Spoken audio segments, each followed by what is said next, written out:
Just keep going. Okay. So there's only 3 of us for dinner, but the lobster tails came in 2 packs. So we're getting 4 lobster tails and we're going to like them. Okay? This would normally stay for stock, but I don't do my own stock because I don't have a place to keep it.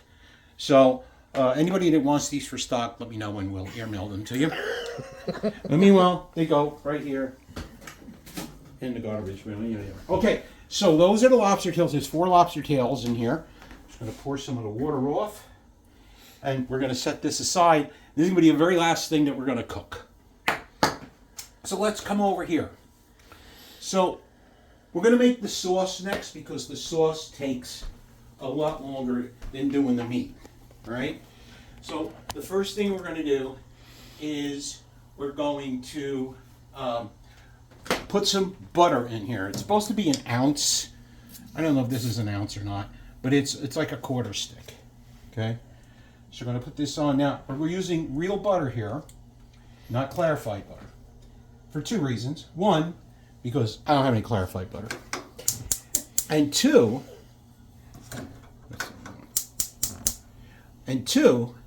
because we're going to make the sauce. I'm going to stand right here so that we don't burn the butter. Okay? So we don't want to burn the butter. So what we're going to do is we're going to get a fork and we're going to whistle this around in here. Okay? Now my other thing I have, and I notice I did all the chopping and everything so that I wouldn't bore you to death with it. These are shallots. It is 1 small shallot. I was able to get some big ones the last time I went shopping and only had this time to store. So that is 1 small shallot, and you'll see that it's really roughly cut, and that's because we're going to strain this later. So there won't be any shallot pieces left. And that way maybe Sonia will eat it. Okay? You're going to get me laughing on you. We're going to get this done. Let me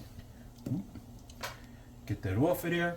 So now we're going to put, as soon as it starts to get warm, we have to put something cold in. So we put the shallots in. The shallot was in the refrigerator. And then we're going to cook that.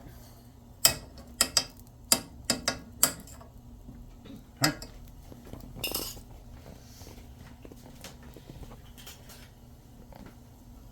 All right. So we're going to cook the shallots for a minute or 2. Let me get something that I can swish this around with. And we're going to smell, you can always smell the shallots already, they're cooking.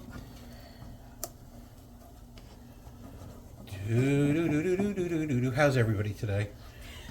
Everybody okay? That's good. Now, when you watch this video, you'll have to leave a comment in there and saying, happy birthday to Sonia's mom. Her name is Janice, but it's spelled funny. Janis. Why? I don't know. Sonia is spelled funny too. Sonja. I think that, quite frankly, her family has a spelling issue. But, you know. Okay, so we have this. The shallots are cooking. I just have to be careful because I don't want to burn the butter. Okay, so the next thing we're going to do is we're going to add some tarragon. This is tarragon. I bought it fresh, okay, and I chopped probably more than I need. It has a wonderful smell. It smells almost like anise. Oh, I know what it is. Anise is licorice. Yes. And here comes baby. Okay, and the oven is now ready to receive our, okay, very good. All right, now, so you'll notice the method that we use here, right? First thing I did is melt the butter, then I put in shallots, because shallots are like onions, and they go in first, because they need to brown a little bit. They are browning. Now the next thing I need to do, and I put the tarragon in there, and it's really starting to smell good in here. Trust me when I tell you. You don't have to smell it yet. Okay. And now, I turned that on already. And now, we are going to add garlic. Now, I must admit that I do cheat with my garlic because the people in the factory can grind it and make it much nicer than I do. We're just going to throw some garlic in there. That's about a tablespoon and a half. All right. Now, as soon as you smell the garlic, the next thing you need to do is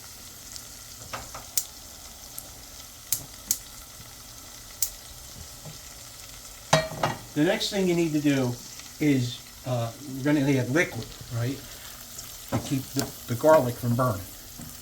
So the liquid we're going to use is Cabernet Sauvignon wine, because this is a Cabernet Sauvignon reduction.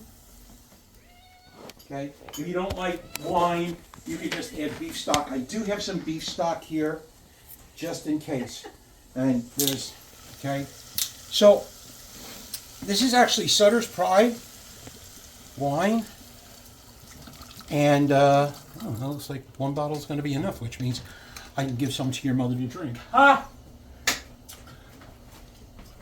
Ha! All right, so now we're going to do this, and now the wine has to reduce by about 50%.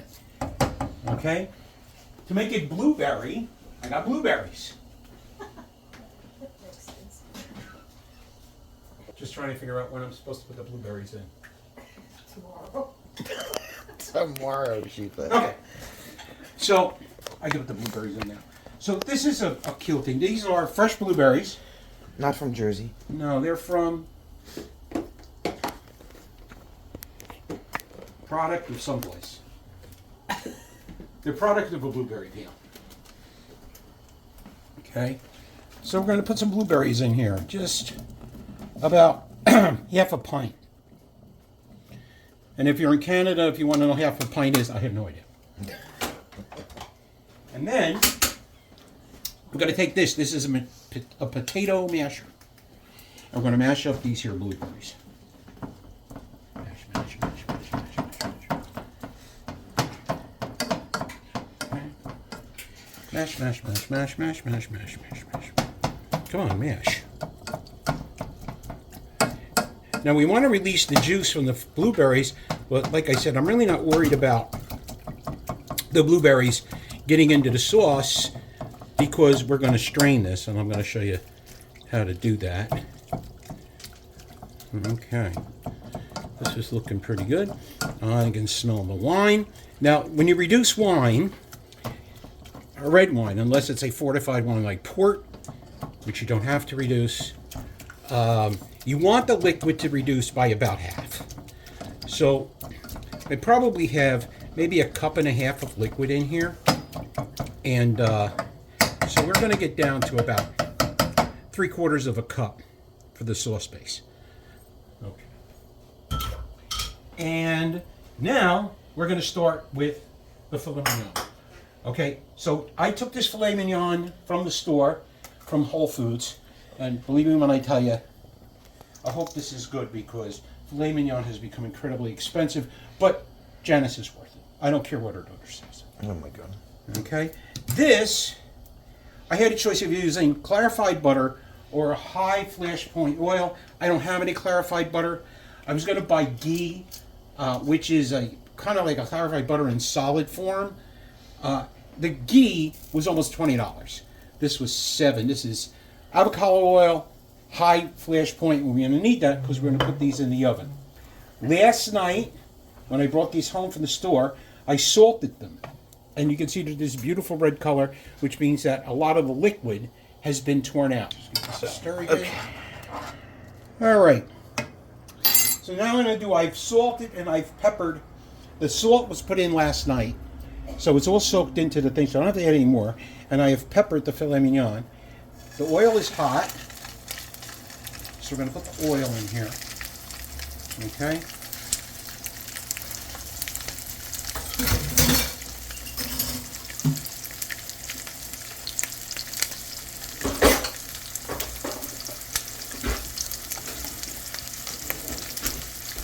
I got my tongs.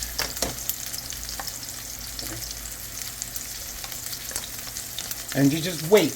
Most important thing when you're doing this with any type of steak or meat or anything is when you first put it in, you have to wait.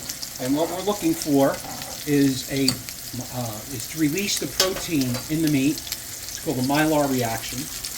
And if you want to look that up, you can. But it basically releases the protein in the meat, right? And like I said, this has actually been pre-salted. The salt is all soaked into it. So we just kind of like wait, and once again I did it in avocado oil.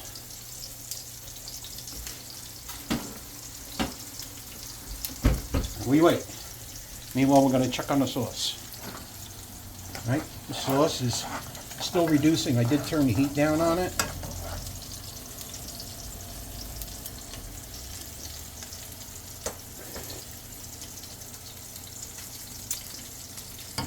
Still needs more to make it. So when you reduce the wine, one of the things that happens is it releases the alcohol. So you taste whatever it is that you're releasing or you're reducing to make sure that that alcohol tinge is out of it. So all right, so let's see. We're going to try this now. Take a look. I can move it. And that's what we're looking for. A nice golden brown sear on the meat. Okay, now we're going to wait again. I'm going to let that cook. And then we're going to do both sides and the edges. The edges you don't have to do quite as long, but both sides and the edge. All right. Now that these blueberries are softening up some, let me give them a really good bash, because I want all the juice out of the blueberries.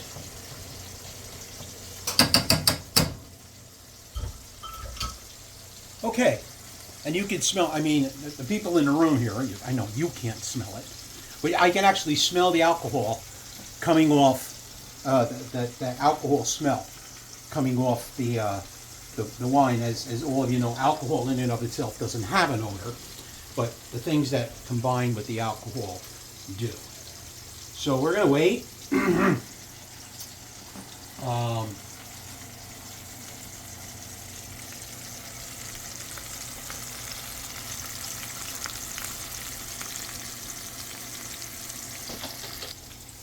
Okay, so we're going to take a look at this. You can see it's nice and brown. Going to turn them on their sides.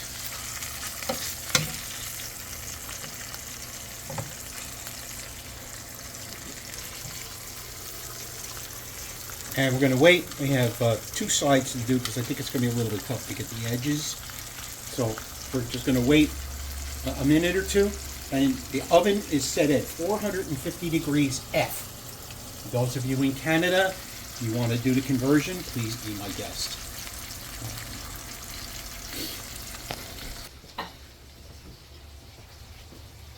Meow. Meow. Meow. Alright, so we've seared this on all sides. Okay. It's been salted, it's been peppered.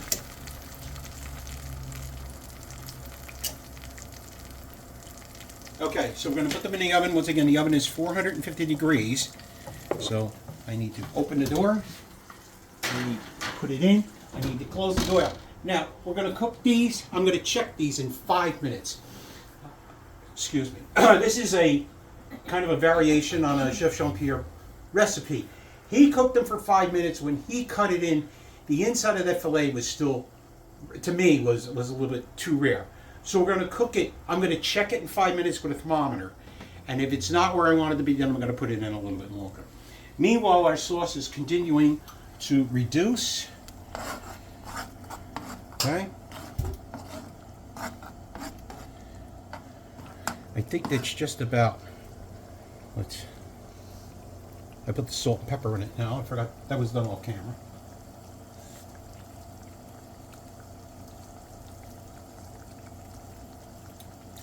Need some more time. Okay, so the sauce is reduced. Okay, so what we're going to do is we're going to strain it. All right. Is that strainer mine? No, I just No. bought it. I was going to say, I didn't think I had one like that. And then I'm going to take a ladle and we're going to crush all of this goodness into this sauce. Oh, goodness. Oh, Goodness. goodness gracious.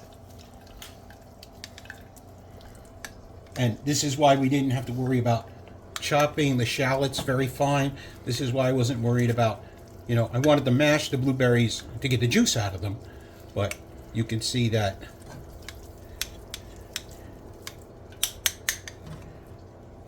okay.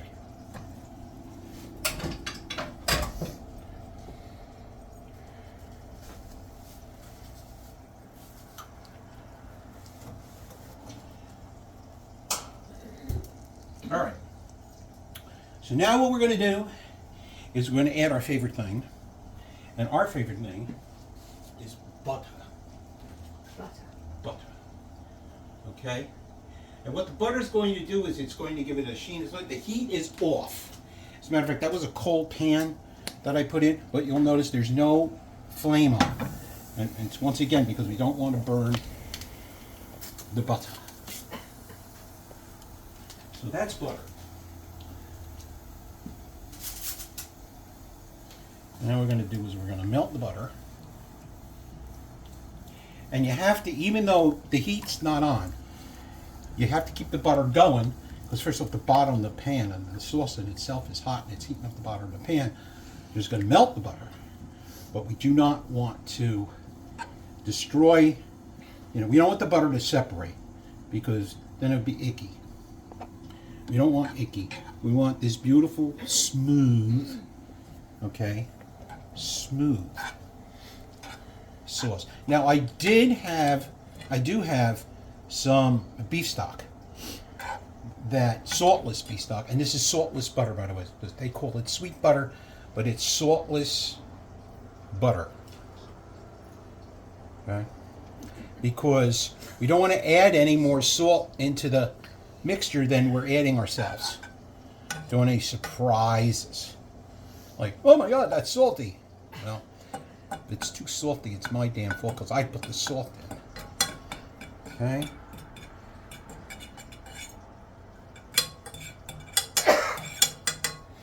Okay.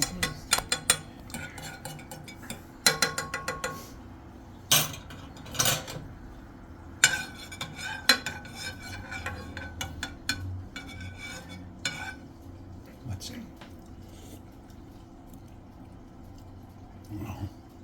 No.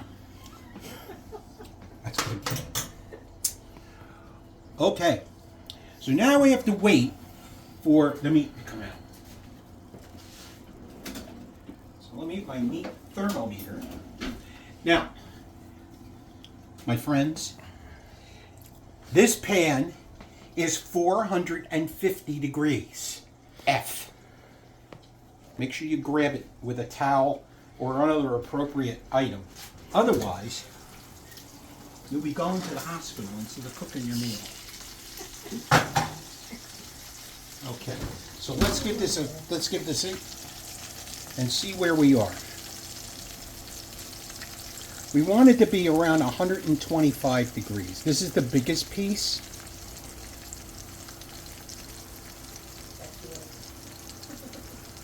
That's 112.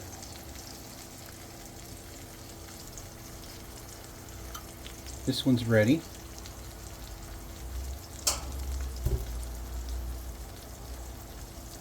This one's ready. So what I'm going to do is I'm going to take the two that are ready.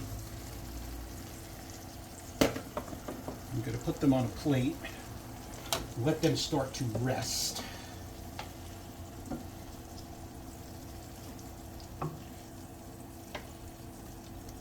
And this we're going to put back in the oven for another, not very long, maybe 2 minutes, because it's almost there.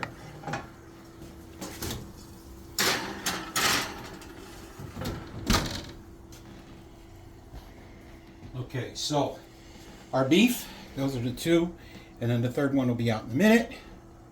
And then so we'll sit them over here to rest. And what we're going to do is we're going to take the lobster, and we're going to use that pan, that hot pan, to cook the lobster. Now,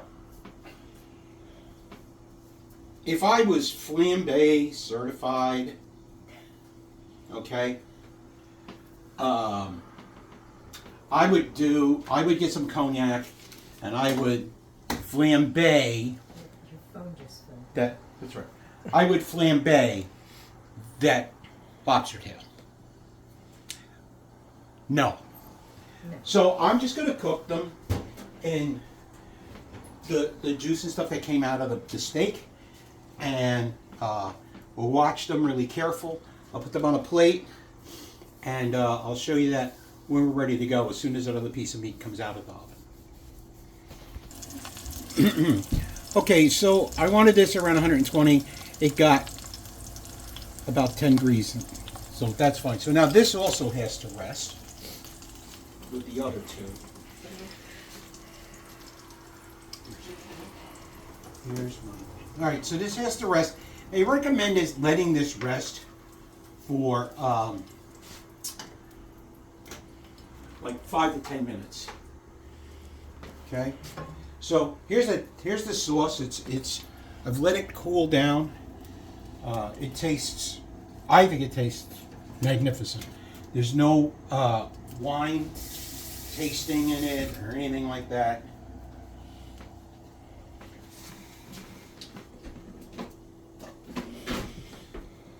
So now we're going to turn this on. Now, I just broke my own rule.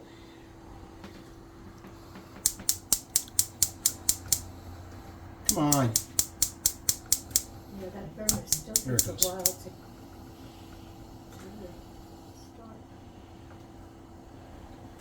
start. Here's our lobster tails. We're going to salt them.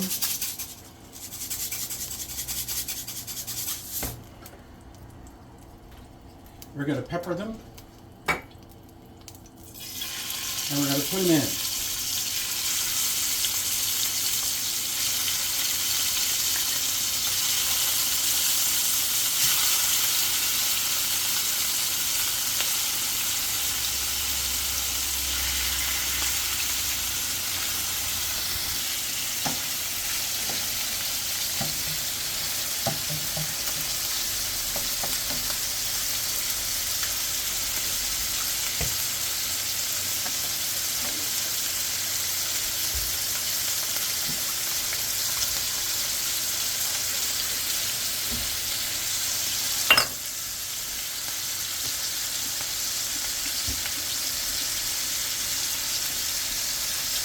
By the way, they're only going to be in here for a minute. He didn't tell you that. We're going to be in here until they're the color they're supposed to be.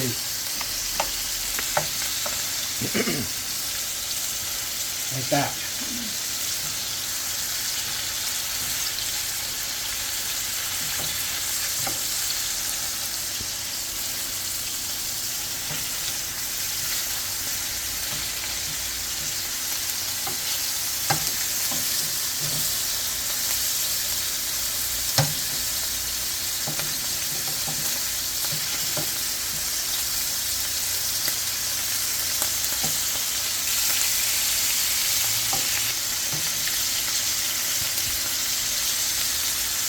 All right, so basically what I'm looking to do here is I'm going to let those get curly.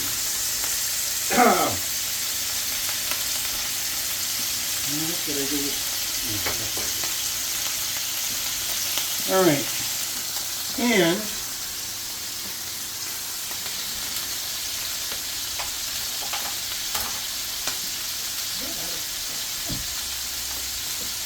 I'm going to take some bark.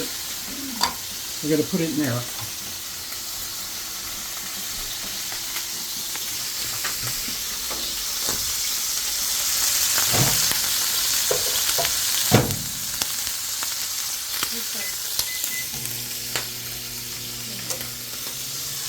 Okay, and that is done. I'm going to leave it in the pan until I need it. The meat should have rested long enough now. So, here we go.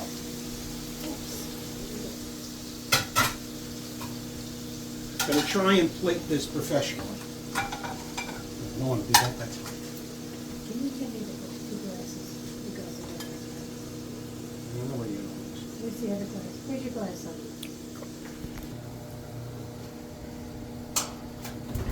Okay, so our beef has rested long enough.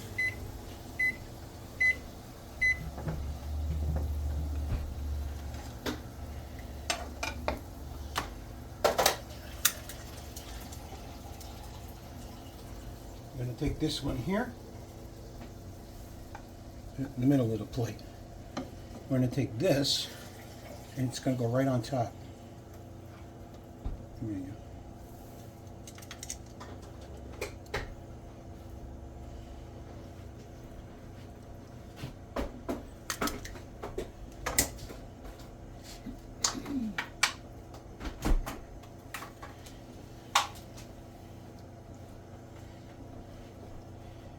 Piece of targon. Okay, and now we're going to take, actually I should have done this first. Where's my tongs? Where's my tongs?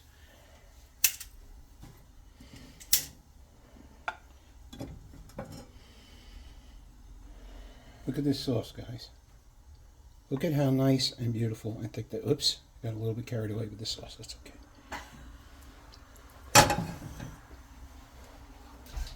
Look at how beautiful that is.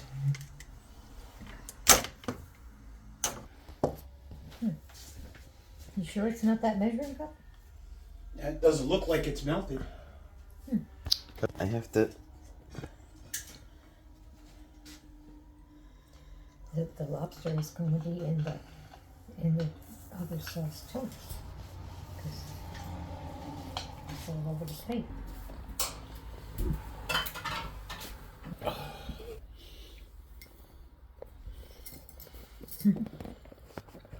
It's very good. All right, are we ready? Absolutely. Oh, look at that. That's perfect. Can you get a shot of that there, Miss Camera Lady? That's perfect. So now let's see. Try it. Mmm. Mmm.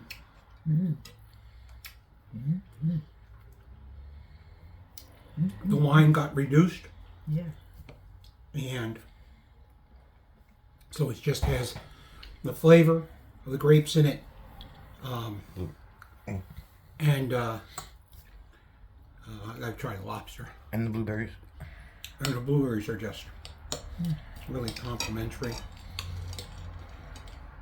I think you should have your own TV show, or whatever show. That shows you how old I am. I said TV show.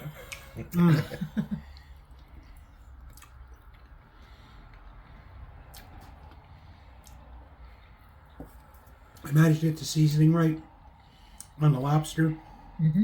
So this is surf and turf.